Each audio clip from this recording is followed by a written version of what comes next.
So if a woman slaps you and you slap back, the damage you're going to cause is 200 times more.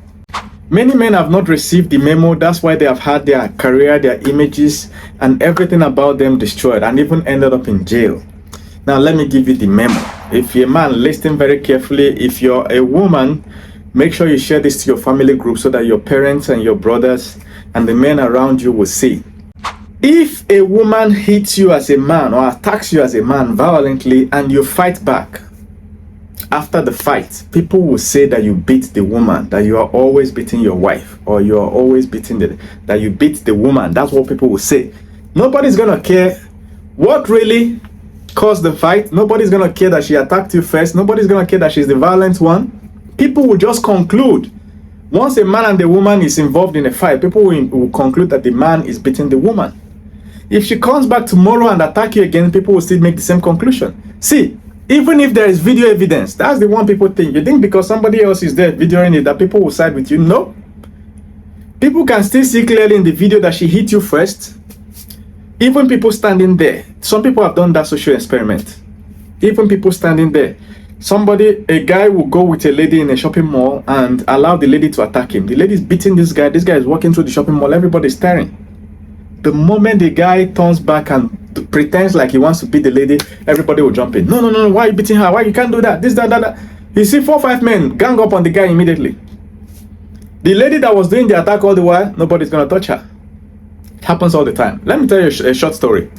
The world tennis champions, lawn tennis champions, Serena Williams and Venus Williams. You know them, the 2 sisters, world champions. They one day went to the media to boast and say that there is no man in the world that can beat them on lawn tennis if the man is rated below top 200 of lawn tennis players in the world.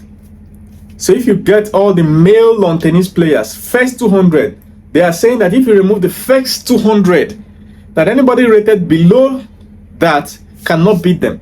These are the top 2 in female tennis, all right? And they're saying that the first 200 males, you have to remove them before you can get somebody that can beat them. And it turned out there was a guy that was, according to the story, was coming from a golf course. He played some golf and he was coming back. He was rated 203rd because he competed in the men's championship and lost. So he was rated 203rd. So he overheard that and people told him, go and compete. So they went and played the game called the Battle of Sexes. So Serena Williams was the first. This man played with Serena Williams total of 7 games, and guess what happened? What was his score? This man beat Serena Williams 6-1. 6.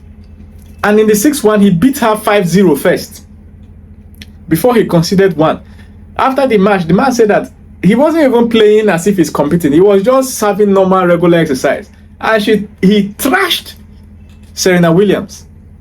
After the match, Serena Williams said that some places she will put a ball that a normal female won't get to.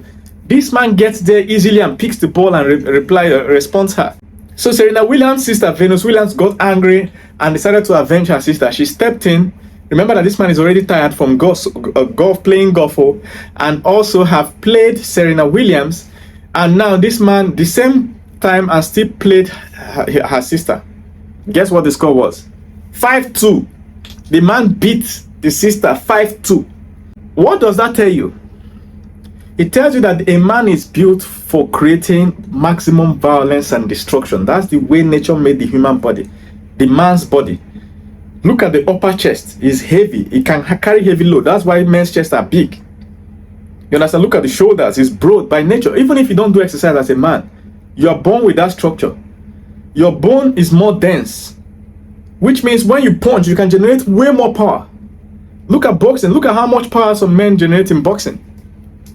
You understand? Your skulls are big. Your skull is bigger. So if you hold somebody and hit the head like this, man, if you knock somebody's head like this, like tomorrow. You understand? So look at the legs. Men are built to run faster. The man's stomach is stronger. There is no part of your body as a man that is no way stronger than that of a woman. So if a woman slaps you and you slap back, the damage you're going to cause is 200 times more. The damage you're going to cause. So that she slapped you doesn't matter because people will not see any mark on your face. She could slap you 10 times. People will not see anything. It's that one that you slapped her that her face will swell for 2 weeks. Next minute, she will snap it and put on social media.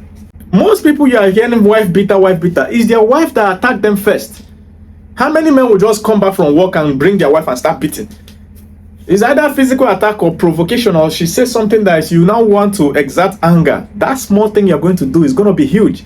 Because it's not just that the man's body is built to be strong, to do physical work, create maximum violence. Men are built for war. Men have been fighting war for thousands of years. Every time you hear there is war, it's men dying. 99%. So this country attack this country is men. Look at all the war that is happening. So after some time, the men that survive are the ones that can create violence, both in character and physically. Now look at the body of a woman. The body of a woman is not built for violence. It is built for procreation. That's why women are bigger in their hip area, so that they can pass a child. And then they have womb, extra stuff in their stomach. So imagine a woman hit you on the stomach and you hit back. Do you know how much damage you're going to cause in her internal organs? Do you know how many extra internal organs she has inside? They have tried this many times. They will get the highest female martial artist, let's say highest female boxer, and pair her with a random dude, a guy that cannot even win any single fight. The guy will still beat the woman. Go and Google it. You will see many fights like that. The guy will still manage to beat the woman. Why? Because the guy's body is built different. Once you start fighting as a man, there's another spirit that takes over you, if you know what I'm talking about. So if you ever find yourself in a situation where a woman is attacking you, do not fight back. The only response you need is to run, whether you're right or wrong. Except your life is in danger. Maybe she's attacking with a knife. Then you have to wrestle the knife. Or do what you got to do as a man. You know what I'm talking about. If somebody comes for your life, you have to do what you got to do. But outside that, run. If a woman slaps you, run first. Clear road, run first. Now you've run away, then you can calculate your response. Maybe your response is to call police. Maybe your response is to involve other people. Maybe your response is to end the relationship. Look, if a person you are dating ever slaps you, that person is violent. You need to end that relationship because you can't predict the next violence they are going to commit. A violent person is a violent person. It's just like a funny person. A funny person is a funny person. If they make you laugh today, it means they're going to make you laugh a number of more times in your life. But the thing is that you can't predict how much laugh they are going to cost you in the future. Same thing with somebody that is violent.